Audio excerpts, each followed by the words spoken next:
Curious, what's the most real paranormal story you know? Witnessed this myself. My sister's cat was walking towards the door to go out of the living room. He suddenly stopped, arched his back, fur on end, and hissed at the empty doorway, before walking around 3.5 walls of the room to go out the same doorway. In the same house, I once saw a 6-foot-tall man out the corner of my eye that I thought was my brother-in-law, when in fact he wasn't home, and it turned out I was alone. Also same house, a small girl ghost had been seen by multiple people, but not me, and was known to play with my nephew's toys. Growing up there were constant strange activities in my house.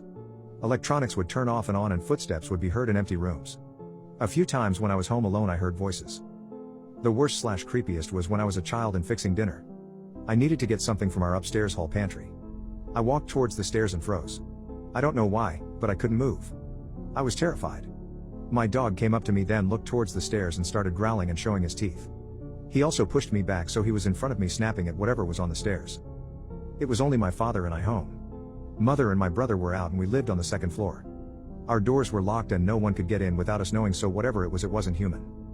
My father came over to see why our dog was freaking out, and when I told him he said I was being silly and went to the stairs. He got to the doorway and froze.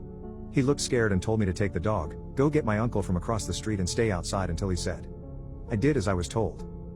This was almost 30 years ago. I never knew what was there. They never told me. I never felt fear like that again in that house though. More of a glitch but still really weird.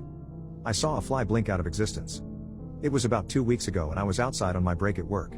I was sitting on the curb behind the building I work in, just kinda looking around. The back end of the parking lot is wooded and the building itself is in a smaller neighborhood outside of the city.